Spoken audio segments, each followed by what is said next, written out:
Bueno, ¿cómo están amigos de Mataderos TV? Les comento algo.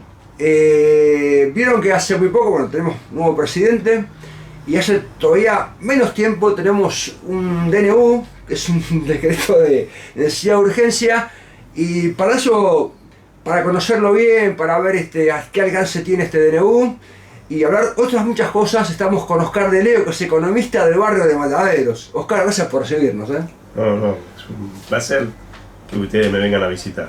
Bueno, contanos un poquito tu relación con el barrio. Bueno, yo nací en Tellier, la vieja Tellier, que ahora es Lisandro La Torre. Lisandro La Torre. Casi llegando a Emilio Castro, entre Pizarro y Schmid. Nací ahí y me fui cuando me casé a los 27 años. Pero estuve, mis padres siguieron ahí hasta que vendieron la casa, murieron mis abuelos y vendieron la casa. Así que bueno, sí, el barrio lo llevo desde adentro, jugábamos la pelota en Schmidl todo el tiempo, en la calle, hasta que venía la policía a buscarnos. Pero realmente un placer, el barrio, yo lo extraño muchísimo, sobre todo esas cuadras, ¿no? Es Claro. decir, íbamos al canje de revista de Miralla, andando en bicicleta, íbamos a las pizzerías, al Cine El Plata, al Cine Alberdi en su momento, que después fue una venta de artículos del hogar. Pero bueno, todo la vez que vivía ahí, ¿no es cierto? Iba a la escuela Luján de los Patriotas, que es el barrio Navón, pero también no está lejos del barrio. Y bueno, todas las actividades, ¿no? Todas las actividades que hacíamos con los chicos del barrio. Es decir, yo me crié ahí. ¿Están tus raíces ahí? Y sí, por supuesto, y cada vez que iba a la peluquería, porque siempre iba a la peluquería hasta que me abandonó el peluquero. ¿A lo de Cataldo iba, se no? dedicó. No, Cataldo jugaba con nosotros la pelota, Claro. sí. No, iba a la peluquería de ahí de cerca de Murguiondo, llegando al Cedrón. Y bueno, ahora se dedicó a otra cosa, al peluquero, pero yo iba siempre ahí, hasta de casado. Está bien. ¿Vos te recibiste de perito mercantil? Perito Mecaní en el Luján de los Patriotas, sí. Claro, Después, claro. ¿Promociones? Era en el año 76. Bien, Sí, bien, 76. perfecto. De ahí fuiste a Económicas. Claro, hice el servicio militar en el 77, la primera camada que inició a los 18 años. Estuve 15 meses en la Fuerza Aérea, me acuerdo, en el servicio militar. Y después entré a la facultad, di el examen de ingreso y entré a la Universidad de Buenos Aires. Primero seguí para contador, me recibí en el 83 y en el 88 me recibí de licenciado en Economía. Bien. Después hice, bueno, el máster en Economía, también hice los cursos del doctorado, todo en la UBA y bueno, y también en la Universidad del SEMA donde doy clases ahora. Claro, está bien. ¿Empresas para las cuales trabajaste y seguís trabajando? Bueno, en principio trabajé primero en Hacienda, que me llevó mi papá. A los 6 meses me llevó un profesor de la facultad a trabajar a Molinos Río de la Plata, en Bungibor. Después hice una pasantía en Exxon Chemicals, estuve un año y medio. Pasé después por el grupo Garobalio Sorraquín, en ese caso la Petroquímica y Paco Polisur, que hoy es Dow Chemical. Después fui a Petroquímica Cuyo y a Pérez Compound, que es del grupo, digamos, el corporate de Pérez Compound. Estuve ahí mucho, ¿no? 30 años, sí. Después, bueno, Pérez Compound se vendió por Petrobras, siguió Petrobras, y después, ahora en Pampa estuve 2 años y medio hasta que me retiré y ahora me jubilé. Bueno, ustedes se dan cuenta la envergadura de las empresas en las cuales ha trabajado, ¿no? Multinacionales, grupos importantísimos de empresas.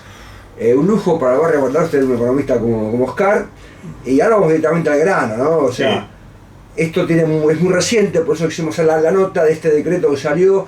Lo que te preguntaría en principio es, el decreto seguramente es un medio, pienso yo, por sentido común, para equilibrar el déficit fiscal, digamos, ¿no? Bueno, mira, en realidad el núcleo más duro en materia de política económica fue las medidas que tomó Caputo, ¿no?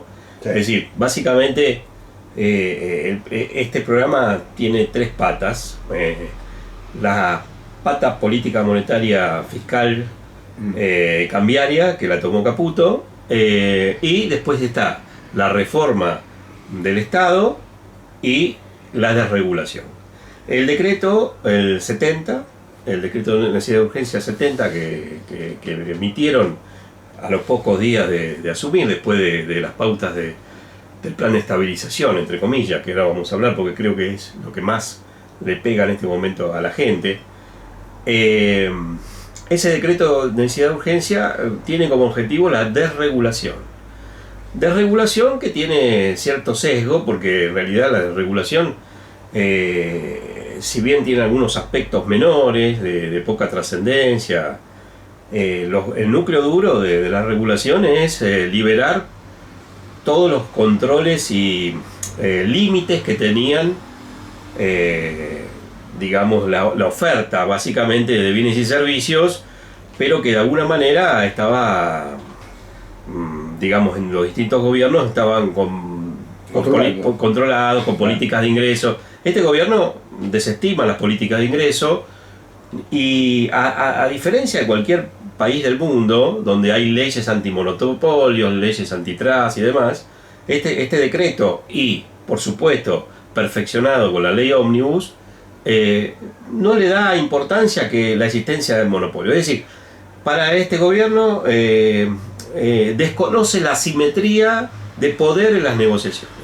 Es decir, da lo mismo en una negociación salarial la gran empresa que un gremio débil, o da lo mismo la gran empresa que un gremio, o da lo mismo la gran empresa en las relaciones comerciales con las pymes, y da lo mismo las grandes empresas con los consumidores, da lo mismo, da absolutamente lo mismo, y no le interesa, y por lo tanto, al quitar todas las trabas, la única traba que tienen los precios es la capacidad de poder adquisitivo de la gente. Eso implica en un país donde no hay competencia, porque, entre otras cosas porque no se puede importar, porque no hay dólares como para abrir las importaciones. Fíjense que en todos los programas, digamos, de estabilización, que son muy fáciles hacerlos cuando hay dólares en las reservas, uno pone un coto, si no quiere ponerle límite a los precios, sea por convenios, sea por fijación de precios y demás, o tarifas. La apertura económica a través de las importaciones pone un límite. ¿Por qué? Y porque si yo, en vez de comprar la mermelada argentina, compro la francesa, la mermelada argentina no puede valer más que la francesa. Entonces ya la importación pone un límite. Cuando vos no podés importar, lamentablemente no hay otro control de precio que el límite que quiera poner el empresario conforme la maximización de su precio óptimo en términos de la elasticidad que tiene la demanda-precio. Es decir, si la gente se da cuenta él que el precio que puso es muy alto porque la gente no lo puede comprar, lo va a ir bajando, pero va a ir al tope máximo que pueda, claro, ¿ok? Claro. Al tope máximo, inclusive lesionándose sus propios intereses, los intereses de otros. ¿Por qué? Porque la economía va a entrar en un parate producto de la licuación del poder adquisitivo de la gente. Entonces, él también se va a resentir en las cantidades que va a vender. Claramente, si hay competencia, ese límite va a estar más bajo los precios que si son oligopolios o monopolios. Bueno, eso básicamente es el esquema. Es decir, lo desaprensivo de todo esto es justamente desconocer la asimetría de poder en las negociaciones. Perfecto. Ahora, sí, por lo que veo, en su totalidad no estás a favor del DNU. ¿Hay algún punto que, digamos, no esté sí, hay temas menores de regular determinadas trámites, por ejemplo, el tema de los registros de automotor. Es decir, CEPO. No, pero a ver, el cepo sigue, porque vos el cepo no lo podés, el cepo cambiario, justamente por eso yo quiero hacer más hincapié, porque todos los problemas que hemos tenido hasta ahora, o mejor dicho, no problemas, sino este ajuste de precios violento que ha habido, no es solamente por la desregulación, porque todavía no se vieron los efectos totales de eso, sino que fue básicamente por una devaluación asimétrica. Fíjate que los productos importados, o mejor dicho, las importaciones se pagan a un tipo de cambio mayor que el tipo de cambio de referencia. Es decir, el tipo de cambio de referencia está en 800 pesos por dólar, ajustado 2% pero ahí puso retenciones justamente para recaudar. Es decir, el tipo de cambio de equilibrio, yo acá tengo algunos gráficos como para que se vea. Miren acá, la marcha del tipo de cambio de equilibrio está en el orden de la banda de entre los 580 y 720 más o menos. El tipo de cambio de equilibrio podría haber convivido, puesto un tipo de cambio de 6.50 y intentar por todos los medios bajar la brecha. No es fácil, yo no digo que sea fácil porque no tenés reserva. Ahora, vos lo pusiste en 800 y pico, que es este nivel que está acá arriba. Fíjate que está en el mismo nivel que estuvo en marzo del 2000, en abril prácticamente, yo te diría, a los inicios, a la baja que tuvo después de haber tocado el techo en abril del 2002, el tipo de cambio empezó a bajar, está a ese nivel. Es un nivel muy alto, bastante alto, fuera del nivel de equilibrio. Ese tipo de cambio bien alto permite poner retenciones. ¿Para llevarlo a qué? Al 600 y pico. Es decir, así que un exportador va a cobrar 600 y pico, menos, o sea, 800 más el crawling, digamos 2%, ponerle 830, más el 20% que va al libre, 80% que va al oficial, le va a dar un tipo de cambio, menos las retenciones, un tipo de cambio, ponerle de 700 por ahí. Bueno, ese tipo de cambio para un exportador puede ser que esté bien, no va a estar mal, aún las retenciones. Fiscalmente vos vas a cobrar las retenciones. Este es un plan estrictamente ortodoxo, no estoy diciendo que sea malo en ese sentido, pero es un plan que no descubre la pólvora, sino que es una devaluación compensada alta, compensada con retenciones. Pero lo novedoso de estas medidas son que el tipo de cambio de importación está más alto que el de exportación. Básicamente porque se le ha puesto impuesto país de 17,5% al pago de las importaciones de bienes y servicios. Entonces el tipo de cambio que paga un importador está por arriba del tipo de cambio del exportador. Es decir, el exportador antes de retenciones paga 830 menos las retenciones, el importador va a pagar 940, por ejemplo, ¿no? Entonces, claramente los precios van a pegarse a 940. Es decir, cuando uno dice los combustibles, ¿a qué precio tienen que ir? Bueno, cuando el gobierno, entre las regulaciones que pone, se acabaron el tema, está prohibido vender, o mejor dicho, la empresa pública, en este caso YPF, pública, es una empresa de una sociedad anónima con mayoría estatal, de participación estatal entre las provincias y el Estado Nacional. El precio tiene que estar a import parity en la boca del surtidor, o sea, en el surtidor, y ninguna petrolera puede vender menos que el export parity. Bueno, eso implica que el precio tiene que ir al import parity. Al import parity significa el costo de importarlo al nivel del barril de petróleo que está, pero en combustible, en nafta y gasoil, más los aranceles. En este caso no hay aranceles porque si lo trae de Brasil, por ejemplo, no habría aranceles, pero si lo trae de afuera porque Brasil no tiene tanto gasoil, lo vas a importar. Bueno, todo eso va al import parity y encima el impuesto del 17,5. O sea, todos los precios viajan por lo menos al import parity en la medida que hubiera apertura de economía, pero puede ir mucho más si tiran a la demanda. Como la demanda no va a tirar, el precio va a estar entre el import parity y el export parity. Pero bueno, eso es la liberación. Claramente la desregulación ayuda porque le sacás los controles o cualquier tipo de control, y entonces las empresas van a buscar el máximo precio que le satisface la demanda, es decir, que le corrobora la demanda. Si la demanda empieza a jugar en contra, bajará el precio, pero claramente el tirón es lo que estamos sintiendo ahora, una situación muy dura, ¿no es cierto? ¿Por qué se da este fenómeno no muy común de que la Argentina se encuentre junto con Venezuela entre los países de mayor inflación en el mundo? Bueno, Argentina básicamente, si bien es verdad, ahí claramente, la emisión monetaria tiene un rol fundamental en la dinámica de los precios. Eso no está en discusión.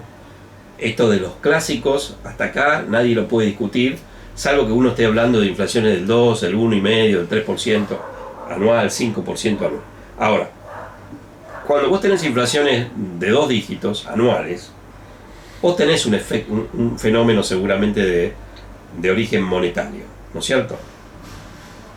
Argentina estuvo con déficit fiscal, emitió, eso es así, fue así. La inflación que tenemos ahora, yo quiero hablar desde ahora, porque digamos, en el tramo de tiempo más cercano, para estar más en realidad, ¿no? Argentina tuvo una pandemia, ¿sí? Y hubo una emisión enorme. Se manejó a mi criterio mal porque la emisión, por ejemplo, en vez de haber emitido el gobierno de Alberto Fernández con Guzmán a la cabeza como ministro de Economía, en vez de haber emitido porque emitir tenías que emitir porque la gente estaba encerrada en la casa y no podía trabajar, entonces alguien le tenía que dar el sustento. Entonces todos los gobiernos del mundo emitieron, ¿sí? El tema es que Argentina no tenía financiamiento externo y no tenía reservas suficientes para aguantar la emisión, semejante emisión, que no fue, en comparación con otros países, no fue tan grande como la que hubo en Estados Unidos, ni que hablar, ¿no es cierto?, y en los países europeos. Pero bueno, Argentina emitió, pero en vez de emitir podía haber emitido un bono, por ejemplo, para que no haya expansión de lo que se llama el dinero bancario. Es decir, si el bono no entra al sistema bancario, no genera crédito, pero Argentina emitió base monetaria, lo que se entiende base monetaria, o de alto poder expansivo, dinero de alto poder expansivo, concretamente, podemos ponerlo así, billetes. Esos billetes van al banco, el banco los presta. ¿Y a quién le va a prestar el banco en plena pandemia? ¿Le va a prestar a quién? ¿A los hoteles que están destruidos en la pandemia? ¿Le va a prestar a los colegios que están destruidos, a los jardines de infantes? ¿Le va a prestar a los restaurantes, a los cafés? No, le va a prestar a alguien que no lo necesita.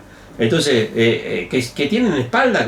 Y bueno, ¿y qué va a pasar? Y bueno, va a pasar de que ese exceso de pesos tarde o temprano va a ir al mercado cambiario a través de las distintas variantes de dólar libre, contado con liquidación, MEP o lo que fuera. Entonces, si vos no tenés dólares para poner el pecho a esa demanda de salida de pesos hacia dólares, lo que vas a hacer es que va a empezar a aparecer la brecha. Y es así como en agosto y antes de agosto, en agosto y septiembre, entre agosto, septiembre y octubre, el tipo de cambio voló en el año 2020. Es decir, el tipo de cambio empezó a tener una brecha sustancial, muy amplia, en el 2020. Y eso por la emisión que se tuvo que hacer en la pandemia, no neutralizada, porque no existían los elementos para neutralizarla, ¿no es cierto? Y entonces tuviste una brecha muy grande que empezó a jugar este juego peligroso, en el sentido de que los exportadores empiezan a retasear las exportaciones porque dicen, no te voy a exportar mi grano cuando vos tenés semejante brecha. Si el tipo de cambio libre está el doble del tipo de cambio oficial, yo no te voy a exportar los granos. Y el importador dice, yo dame 2, dame 3, dame 4, porque si el tipo de cambio en algún momento va al tipo de cambio libre, yo estoy importando por la mitad. O sea, entonces empezás a que los exportadores no te liquidan y vas a tener una demanda de importaciones enorme. Así todo, vos tuviste en el 2019 y el 2020, 2021 y parte de 2022 un superávit comercial enorme. ¿En qué se fueron? Se fueron en servicios, se fueron en pagos de la deuda privada y también algo pública, pero básicamente la privada, porque en ese interín se renegoció la deuda pública. Y entonces, esos dólares no solamente no quedaron en la reserva, sino que se fueron. El Banco Central indulgentemente le abrió las compuertas para que esos dólares pudieran irse, ahí no puso ningún control, sabiendo que había una emisión, un exceso de pesos enorme. ¿Okay? Y ahí la animosidad de Milei con el Banco Central. Y ahí la animosidad de Milei, bueno, la animosidad claro, puede ser por distintas variantes, claro, o distintos motivos, pero sí, claramente. Tiene esa animosidad, pero bueno, a ver, acá no se trata de animosidad o no animosidad, acá se trata de que el Banco Central fue demasiado indulgente, se quedó sin reservas, pudiéndola haberlas retenido, se quedó sin reservas, y eso trajo como consecuencia desguarnecer el pago de la deuda soberana y darse la situación inédita de que la deuda soberana cotiza a un precio mucho menor que la deuda privada. Es decir, que el rendimiento de un bono privado estaba en 8% y la deuda pública estaba en una tasa del 25%. Es decir, a precio de default. Entonces, claramente es porque vos te quedaste sin dólares y los privados pudieron pagar la deuda. ¿Está mal eso? No, no está mal, pero si no tenés dólares tenés que tratar de custodiarlo y no quedar en esta situación. Claro. Porque sin dólares el gobierno se acabó. Claro. No se acabó en agosto, en septiembre, en octubre del 2020, no se acabó en esa instancia, porque, digamos, los dólares que producías eran muchos y empezaste a emitir bonos en pesos, que eso fue lo que hizo Guzmán.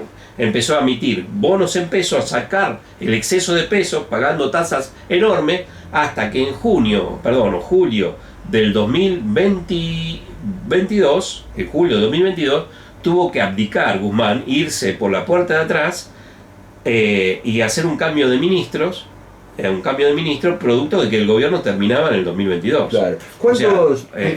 ¿Cuántos pobres que crees vos que hay en el país en cuanto a porcentaje? Mira, los índices de pobreza últimos estaban en el 42%. Si uno lo midiera, seguramente con el estándar de Brasil sería menor, o otros países, no quiero mencionar, pero acá nosotros quizás tengamos sobredimensionada la cantidad de pobres, pero no deja de ser un problema, y lo que importa, como se dice, es la variación. Si yo mido de la misma manera, lo importante es cómo varía el porcentaje de pobres. Y los pronósticos son de crecimiento, yo te diría casi exponencial, porque lo que estamos teniendo ahora es una especie de rodrigazo de golpe, que quizás las magnitudes no son tan altas porque ya los precios estaban cuasi dolarizados. Fíjate que cada vez que subía el tipo de cambio libre, subían los precios, a pesar de que el tipo de cambio oficial no se movía, producto de que ya los precios empezaban a darse cuenta de que iba a ser inminente una devaluación, y entonces iban copiando el tipo de cambio libre. ¿Vos crees que Argentina es un país justo en cuanto a la distribución de la riqueza? No, yo creo que no. Hay peores, sí, pero Argentina no es un país. Fíjate vos una cosa, este gobierno remite a Juan Bautista Alberdi, sí, ¿no? Justo que estamos cerca del barrio. Juan Bautista Alberdi, ahí está el joven Alberdi y el Alberdi grande, más maduro, sí. El que le hizo los reportajes a San Martín en Francia, que se tuvo que ir a Francia porque lo expulsó prácticamente Mitre varias veces, porque se amigó con Sarmiento, o Sarmiento se amigó con él, pero nunca se pudo amigar con Mitre, que lo recluyó en el exilio. Sinceramente, palabras textuales, no lo voy a decir, lo voy a parafrasear, no puede haber, digamos, grandes cambios, o sea, no se puede hacer una política si no se toca el tema de la riqueza, y no puede haber democracia, no puede haber república si hay grandes variaciones o desbalances en la riqueza. Es decir, si hay grandes desbalances en la riqueza, es muy difícil mantener el régimen democrático.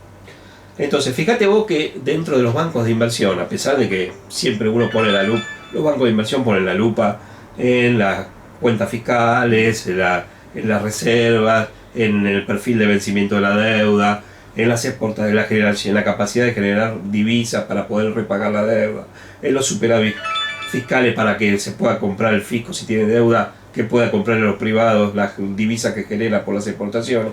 Todo eso son los grandes lineamientos que tiene en consideración, ¿quién?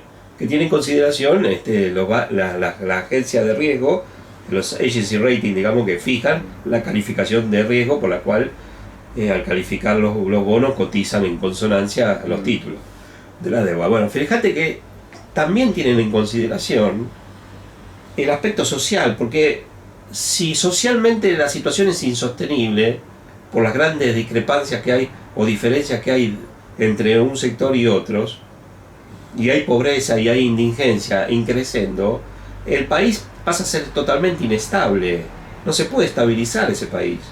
Entonces pasa a ser un indicador importante, sobre todo para la sostenibilidad de largo plazo, si la equidad, medida por cualquier coeficiente, no importa es la variación de ese coeficiente, así como un análisis de sangre, lo que importa es la variación, no solamente los niveles.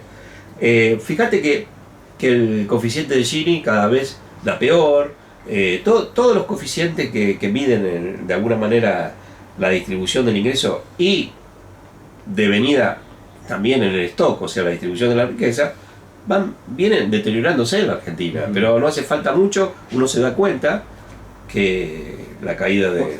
¿Cuánto pensamos que debería ganar un jubilado, por ejemplo? Y mirá, un jubilado tiene que ganar lo suficiente como para poder vivir. Ustedes saben que hay un ciclo de la vida. En los últimos años de la vida uno desahorra todo lo que ahorró. Producto básicamente que no trabaja y al no trabajar también aparecen las enfermedades y hay que enfrentar las enfermedades. Y todo eso demanda ingresos. Un jubilado debería permitirle poder vivir a él y a su esposa, a su cónyuge, una vida que le permita no lujos desmedidos, pero sí poder, por ejemplo, comer, tener salud quiero decir medicina, tener esparcimiento. Eso sería la felicidad. Bueno, como es en algunos países de Europa, y fíjense que la economía se está cuestionando. Después de la caída del muro de Berlín, se empezó a cuestionar, claro, por no haber competencia, ¿no es cierto? Porque ellos sí no hay competencia. Todas las políticas de Kennedy, por ejemplo, y después de los gobiernos que vinieron después de Kennedy, por ejemplo, el plan Reagan ya justamente es el Reaganomics y es el neoliberalismo, justamente es en las vísperas de la caída del muro de Berlín, ¿no es cierto? Pero a posterior de Kennedy, por ejemplo, empezaron, justo con Kennedy, empezaron que la Alianza del Progreso, los planes es decir, la economía del bienestar, la década del 60 fue todo economía del bienestar. Es decir, Europa es el único bastión que queda como economía del bienestar. Y justamente lo que se trata ahora, las grandes tendencias, es que desaparezca eso. Es decir, ¿qué queda? Y bueno, que queda justamente el hombre contra el hombre, ¿no es cierto? El hombre contra el hombre. La desesperación, claro. El hombre contra el hombre. ¿Vos crees que el sistema tributario argentino es regresivo o progresivo? No, es regresivo. Fíjate, sería progresivo si se recaudara primordialmente impuesto a las ganancias. Porque el impuesto a las ganancias tiene en su génesis la progresividad. Más aún cuando recae sobre los individuos, ¿no? Los individuos. Es decir, pero si vos mirás las estadísticas, cualquier país de la OECD en promedio recauda impuesto a la ganancia 8 puntos del producto. Nosotros los queremos parecer y queremos pertenecer a la OECD como pertenece Chile, por ejemplo, porque vos te asociás, te pones, digamos, en línea y te anexás a la OECD. Es decir, el término de una especie de certificado, como una norma de calidad. Bueno, nosotros recaudamos 4 puntos o 3 puntos y medio del producto, cuando casi la mitad es cuarta categoría. O sea, las empresas, los corporate, si yo hago la cuenta y hago esa cuenta, no me da nunca el 35% de alícuota, que es la alícuota de las grandes corporaciones, de las corporaciones. No da 35%. Quiere decir que los impuestos que son más progresivos en la Argentina no se recaudan. Entonces, ¿qué se recauda? Se recauda IVA, ingresos brutos en los municipios.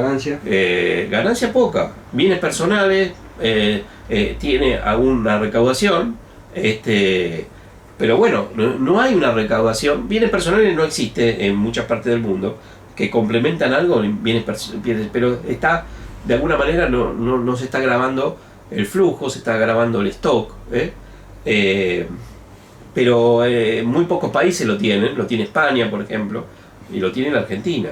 Pero claramente esos son sucedáneos de un impuesto que estudiadamente está consagrado como el ejemplo del impuesto progresivo, que es el impuesto a la ganancia. ¿Vos crees que la calidad institucional es una variable importante para la economía? Siempre la variable, por supuesto, porque institucionalmente, a ver, vamos a ser claros.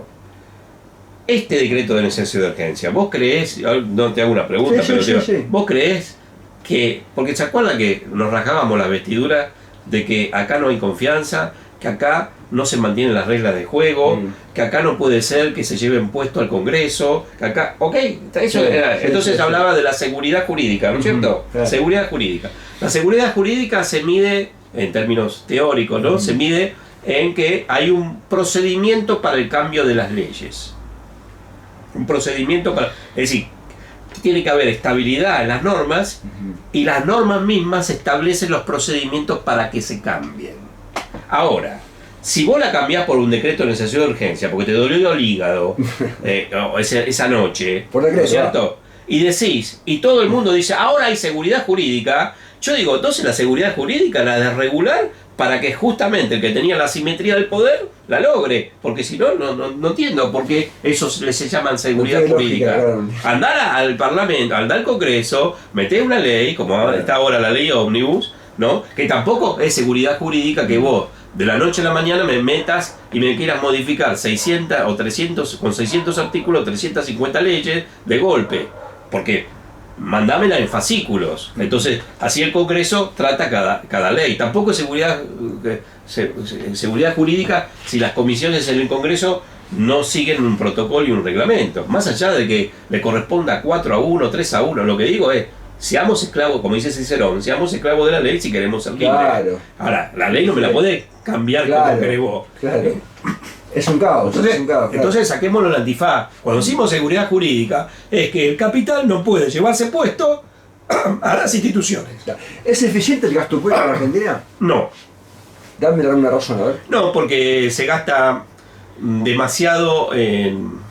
A ver, primero tiene un gasto administrativo, puedo decir, con lo que se gasta en educación, con lo que se gasta en obras.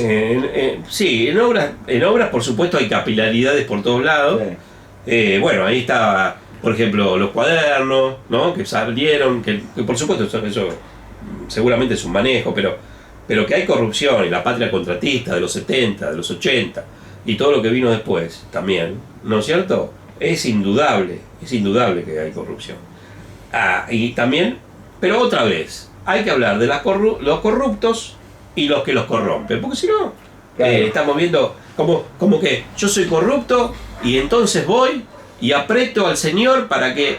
Pero esto no... Si hay un comprador, hay uno que vende también. Por eso, entonces, tomemos las dos cosas, ¿no? Claro. Las dos cosas. Seamos justos. Lo que se le pide es que seamos objetivos y justos, si no, ¿viste? ¿Qué es lo que debería subsidiar el Estado, por ejemplo? No, el Estado, en realidad, a ver, los subsidios existen mayormente porque el poder adquisitivo del trabajo se destruyó. En los 70 no había subsidio para el colectivo, no había subsidio de la luz, no había mendicidad, porque esto es mendicidad. Que a mí me tengan que subsidiar la luz o la electricidad es porque mi ingreso no alcanza para pagar todos los servicios. Entonces, pongamos los ingresos en los niveles que deberían tener en términos de que un profesional, su hijo, pueda ser igual de profesional que él, porque ese es el reemplazamiento. Nos preocupamos por el reemplazamiento de las máquinas, pero no nos preocupamos por el reemplazamiento de la gente. Es decir, un médico que tiene un hijo, el hijo tendría que ser suficientemente, tener ingresos el padre para poder pagarle la carrera de médico al hijo. Ese es el reemplazamiento natural, lo que se llama capital humano. Ahora, si el médico, el hijo, se transforma en mendigo y se consume los ahorros del padre, trastorna todo el sistema. No va a haber otro médico, no va a haber otro maestro, no va a haber otro físico, no va a haber otro biólogo, no va a haber porque no puede sostenerse. ¿Cuánto crees vos que debe crecer la economía para no generar inflación, por ejemplo? No, el tema es que la inflación claramente te empieza a afectar las inversiones, te empieza a afectar todo y entonces justamente no es un problema de crecimiento solamente, es un problema de que, a ver, pongámoslo así, yo escuchaba por ejemplo a gente que estuvo antes en los gobiernos anteriores, en el kirchnerismo, es decir, bueno, hacer este tipo de lamento, ¿no? Este lamento. Y la inflación viene por los monopolios, por esto, por lo otro. Ahora, un momentito, paremos acá la película. ¿Vos emitiste? Sí, emitiste. Bueno, emitiste. Y emitiste sabiendo que hay monopolio, o que hay gente que... Porque antiguamente, claramente, el dinero iba y no iba automáticamente al dólar. Porque la dinámica es la siguiente. Vos emitís, ese exceso de peso va al mercado cambiario, no va a bienes, va al mercado cambiario, el mercado cambiario eleva el tipo de cambio o te chupa las reservas y le pones el pecho para que no suba, sube el tipo de cambio a la larga, sube el tipo, a la larga o a la corta, ¿no? Sube el tipo de cambio es el señalamiento para que los precios ajusten, los precios ajustan, ¿ok? y entonces generas un proceso de puja distributiva producto de la demanda que vos generaste emitiendo esos pesos, que no fueron a bienes. ¿Por qué no fueron a bienes?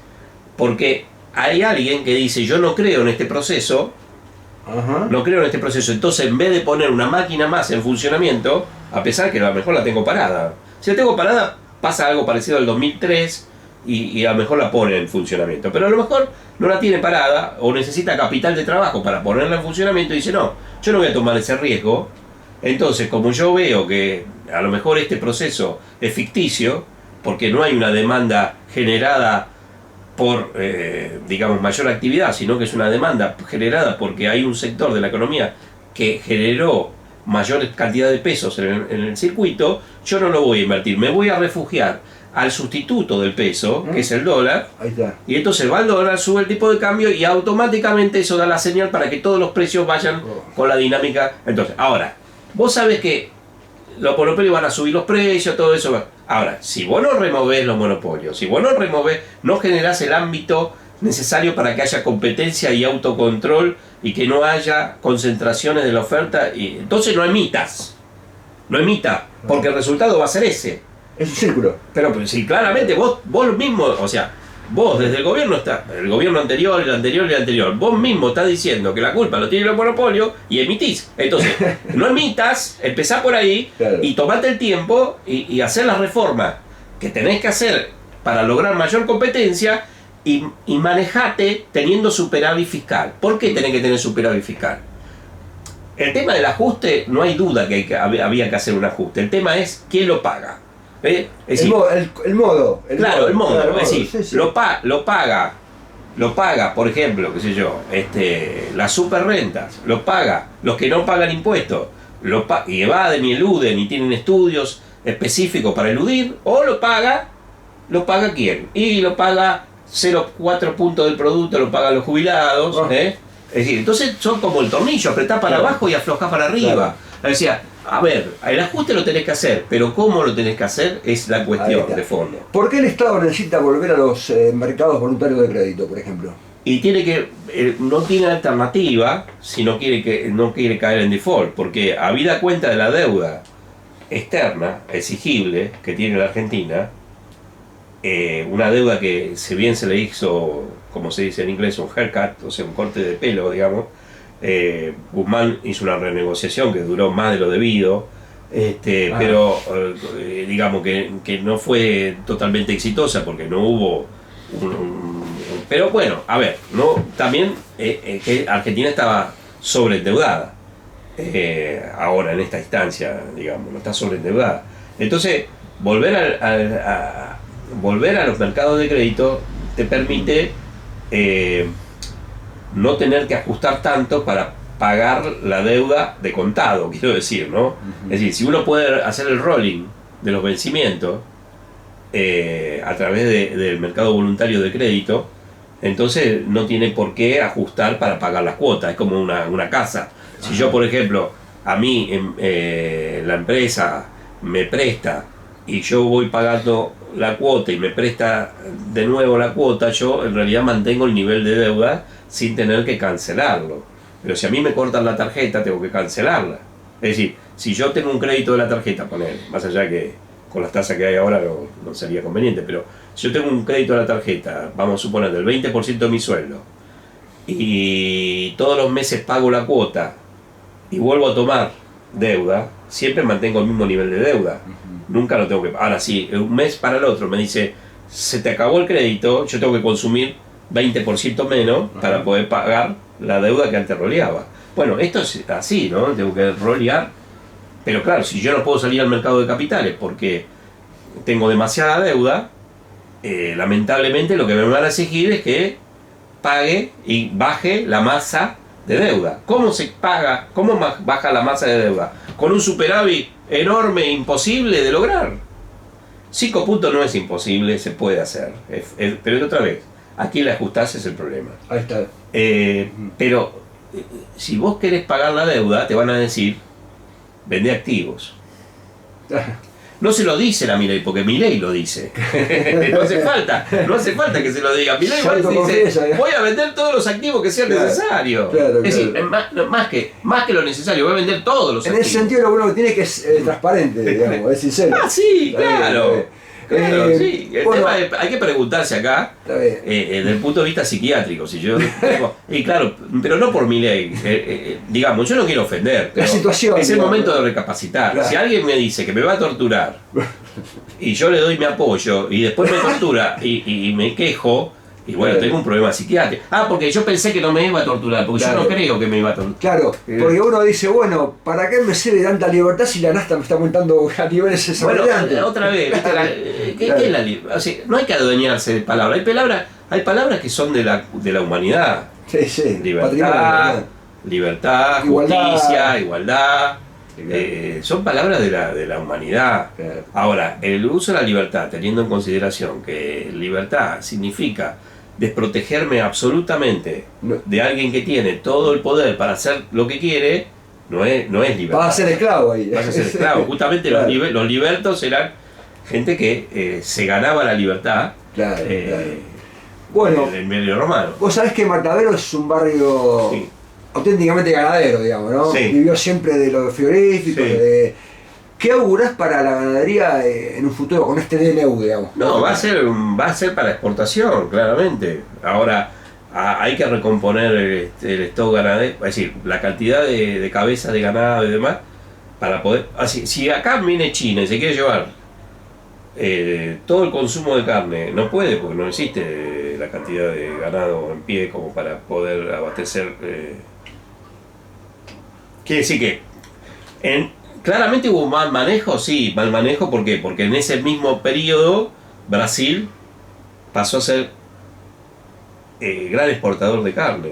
Insólito, bueno, yo iba a Brasil por trabajo y me daba cuenta de que ellos, por ejemplo, el cuero, claro, porque empiezan un montón de subproductos. Si vos tenés gran producción, vas a tener también mayor cantidad de cueros, mayor cantidad de otras industrias paralelas que te van a empezar a hacer ganar del mercado, pero para eso vos tenés que generar las condiciones de la oferta como para que eso se desarrolle. Se va a desarrollar, es decir, a ver, si la situación de partida fuera equilibrada desde el punto de vista de que, a ver, pongámoslo así, en este periodo de Alberto Fernández, y no estoy echándole solamente la culpa, en este periodo de Alberto Fernández, los alimentos subieron 14 veces. 14 veces. El salario creció, la inflación promedio con las tarifas pisadas creció casi 10 veces. El salario registrado creció 9 veces y el salario no registrado creció 5,7 veces. Menos de la mitad. Claro. Entonces, vos tenés un problema de arranque que no podés liberar todos los precios de golpe porque es insostenible. Y eso conspira contra la salida a los mercados de capitales que me decís vos. Porque el tipo de afuera dice, ¿y esto cuánto va a durar? Claro, no tiene ¿Cuánto confianza, puede durar no esto? confía. ¿Cuánto puede durar para que no tengas un estallido? Entonces, ¿se entiende? Sí, Entonces, volviendo a la carne. La carne, claramente, si vos tenés la posibilidad de exportar y vas a invertir, vas a generar un enclave. Digo enclave porque todo tiende al enclave en el sentido ¿cuál es? Los únicos que van a poder, si yo pongo precios internacionales y los salarios no están a niveles internacionales de los países a los cuales yo le exporto, bueno, no vas a poder consumir lo que producís. Eso le pasó a Corea del Sur, le pasa a todos los países que hicieron un desarrollo puertas afuera, en el sentido de, por ejemplo, desarrollar la industria del chip, o desarrollar la industria tecnológica, o desarrollar las primeras industrias, digamos, de electrónica, digamos.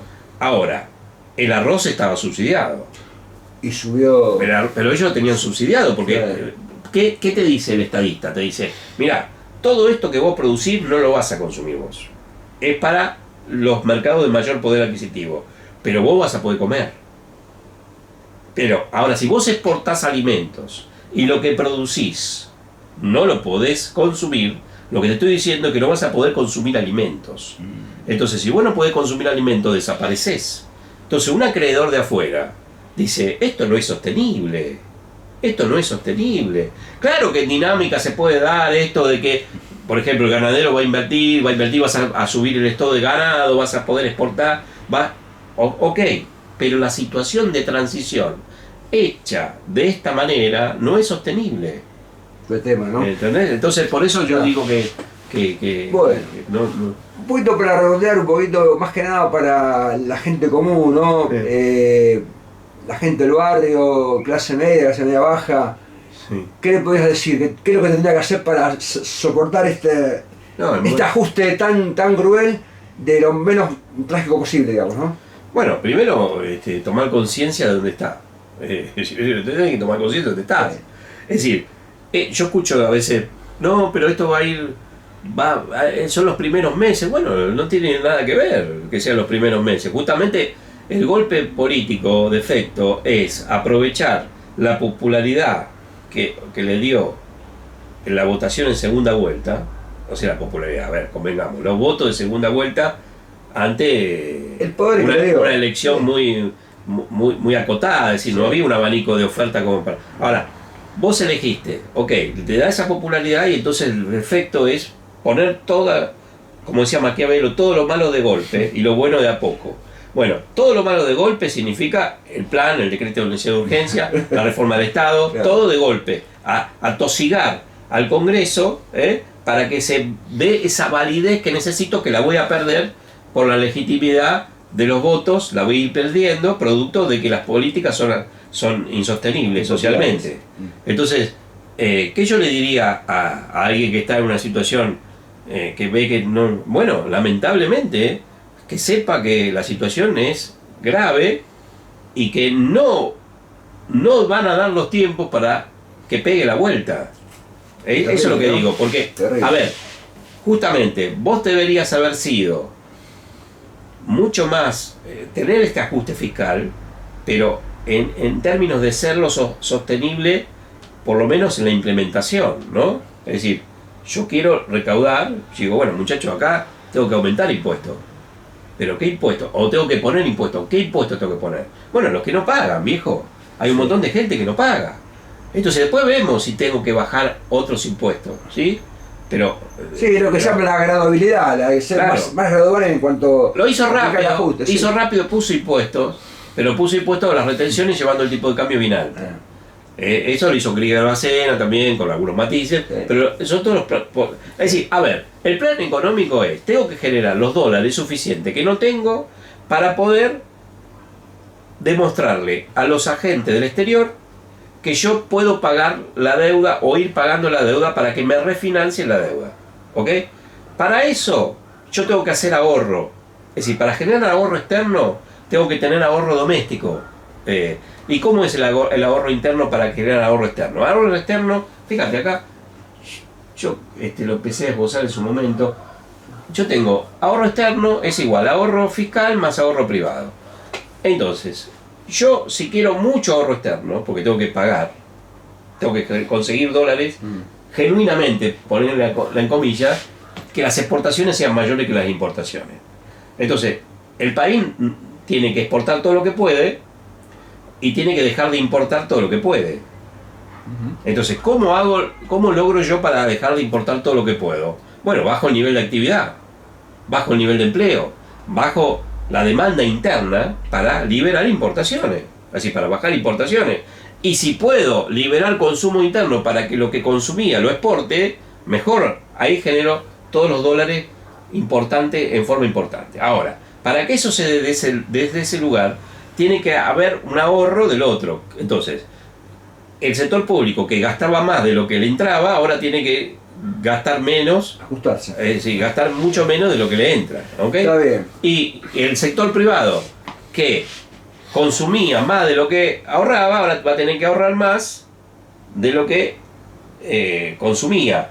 Ahora, en el medio hay una transferencia. ¿Qué parte del sector privado? Porque si yo licúo los sueldos, si aumento los precios, yo dejo de ahorrar, ¿ok? Y aumentan los beneficios en teoría deberían aumentar los beneficios de los sectores que producen bienes y servicios. Ahora, pero como el nivel de actividad se cae, todos van a estar peor, y se va a caer la inversión. Entonces el ahorro va a venir más que nada por la caída de la inversión. Mirá vos. Entonces, sí. Viste que en ese sentido. No está bien, como para ir concluyendo un poquito, ¿no? Llama la atención que más en estas épocas de que uno ve economistas por televisión, ¿sabes? Sí. Viste que la economía es una ciencia y como toda ciencia se basa en principios primeros, digamos, Sí, ¿no? sí. En base a eso ello va derivando todo. Sí. Pero en la praxis, más que en los principios, vos encontrás distintas metodologías, distintas escuelas. Sin embargo, en otras ciencias no se da eso. Por ejemplo, capaz que en medicina, bueno, decís, yo esta misma situación la opero con criocirugía o la opero abiertamente, Sí. o la trato con medicación, por ejemplo, ¿no? Sí. Sin embargo, en economía hay demasiadas variantes. ¿Por qué se debe eso? ¿A qué se debe eso? Mira, existe justamente, ¿no? Existen los sectores de interés, digamos. Vos lo ves en los comentaristas de fútbol. Vos ves comentaristas de fútbol en la televisión, me refiero, ¿no? Sí. Vos, por ejemplo, sos una persona objetiva y muy bien preparada. Pero hay otra gente que está operando, continuamente opera. Es cierto. Opera. Es cierto. Entonces hay que ver quién lo maneja. Esto es como el topollillo, hay que saber quién lo maneja. Es decir, ¿quién maneja a este tipo que está diciendo esto? ¿Qué intereses? El tema es que va hacia mentes vírgenes. Por eso yo estoy espantado por el futuro, no por todas estas cosas que están pasando, que sí son graves, pero estoy espantado por que no hay conciencia. Por eso cuando vos me decís, ¿qué debería hacer alguien que se ve de alguna manera damnificado por esto? Primero tomar conciencia. Porque si vos pensás que esto va a ser para mejor, y como lo del gimnasio, no pain, no gain, es decir, si no te duele, no vas a ganar músculo. Claro. Entonces es como que uno interpreta que yo me merezco sufrir, porque es la única manera que yo puedo mejorar. Es como si en la Edad Media me hicieran una sangría, ¿no? Porque si lo vamos a cortar, le vamos a sacar sangre, porque así se cura. Bueno, no se curaba, se moría desangrado el tipo. No se curaba. Entonces, si no tomas conciencia de que vas a estar peor, y no vas a salir, entonces es muy difícil. Pero no tomas conciencia, porque vos, fíjate la música que escuchás, que muchacho, nosotros escuchábamos ahora bailanta, hay una degradación cultural, la gente no lee, no se interioriza de los temas, son manejables, claro. No pueden mantener la atención más de un minuto en un mensaje de TikTok, Claro. Está todo motivado por la imagen, nada en profundidad, se toca lo emotivo. Voy entendiendo la cosa. No es que, o sea, científicamente deberían haber tantas escuelas, sino que son intereses creados que en cada economista o varios economistas van diciendo lo que ellos creen que debe hacerse, pero no científicamente bien hecho, sino que por interés, digamos. Porque bueno, yo este tipo dice esto, no porque la verdad la economía me dice que debo hacer esto, sino porque hay intereses detrás mío que me están diciendo, decí esto para que se tome conciencia de esto. Es terrible eso. Sí, es terrible. Sí, ahí, ya te digo, como en el fútbol, ¿viste? Es decir, a ver, este jugador que ve que juega, y ¿por qué le pusieron plata para que lo vendan al jugador? Claro. ¿Viste? Y vos decís, pero si es un muerto, estás jugando mal. Entonces es bueno que venimos a hablar porque la gente le toma conciencia que no comprar. No todos son así, no todos los economistas. No, seguro. Yo estoy rodeado de economistas bien intencionados seguro. Y que saben mucho y lo dicen bien. Pero es bueno. Uno puede estar en desacuerdo con lo que yo digo y decir, no es así por esto. Pero hay que fundamentarlo. Claro. Ahora, cuando vos me empezás, como un espiritista, a nombrar pensadores y bueno, viste, todo tipo muertos, no, ¿qué opinás vos y argumentá? No me vengas a decir porque lo dijo porque lo dijo aquel. Usa el argumento de autoridad. Porque claro, exactamente, exacto. Ahí está. Entonces la gente debe saber, porque este programa lo ven, Instagram lo ve mucha gente de clase media y la gente común.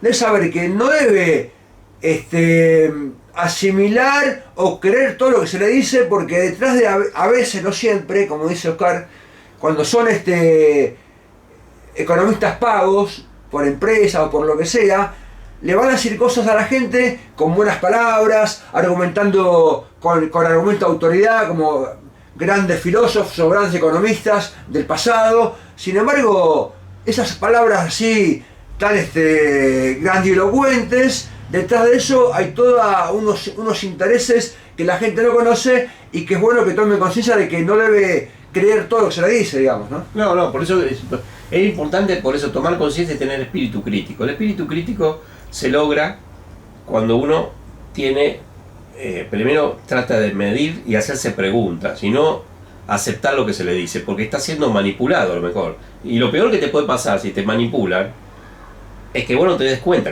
nunca te des cuenta que te estén manipulando. O sea, fíjate que en Estados Unidos el sobrino de Freud fue, ¿no? Empezó a darse cuenta de que podía manipular a la gente. Entonces, por ejemplo, yo tengo que hacer que la mujer fume. Y bueno, entonces el cigarrillo, que agarro estos valores trascendentales, la libertad. Entonces, la mujer se libera fumando. Entonces hay una mujer libre. ¿Te acordás de la propaganda de Virginia Slims? Exactamente. Hacía una mujer libre, fumando, y la mujer, ay, entonces, yo quiero la libertad. Claro. Pero para la libertad tengo que fumar. O tomar Coca-Cola. Entonces, se está manipulando. Y vos no te das cuenta que te están manipulando. Y yo mismo, cuando era joven, quizás me manipularon en muchas cosas. Y a lo mejor estoy siendo manipulado y no me doy cuenta. Pero bueno, pero si uno toma ese estado de conciencia, para poder estar atento de lo que me están diciendo. Claro.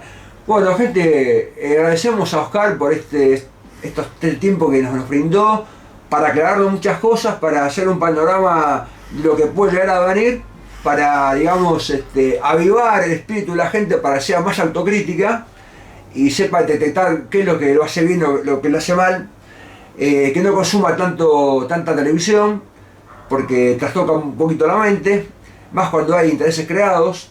Y bueno, creo que en el fondo siempre hay una luz, ¿no? Sí, no. Pero otra vez, no hay que esperar cosas que no van a ocurrir, porque claramente el político es vivo, en el sentido de que te va a decir cosas terribles, pero te va a decir, pero va a pasar todo esto y vos vas a estar mucho mejor.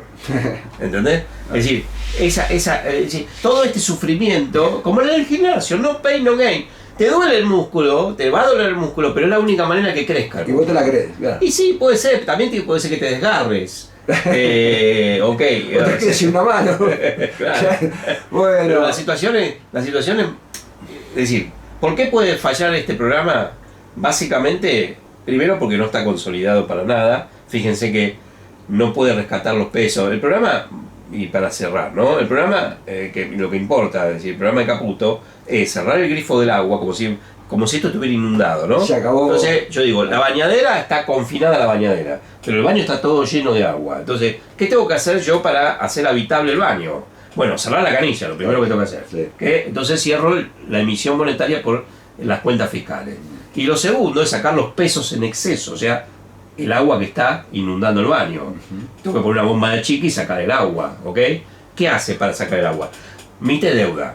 ¿Deuda de qué tipo? Deuda en dólares, por ejemplo, el Bopreal. El Bopreal, él pensaba sacar de un plumazo 10.000 millones de dólares. Hasta ahora hizo 2 licitaciones y solamente pudo recaudar 120 millones de dólares entre las dos, más o menos. O sea, no sacó nada, ¿entendés? Entonces, no sacó nada. Entonces, los pesos eso sigue dando vuelta. Son los pesos que vinieron de los planes platita, todo lo que vos quieras, y también de la grande emisión que se hizo en la pandemia.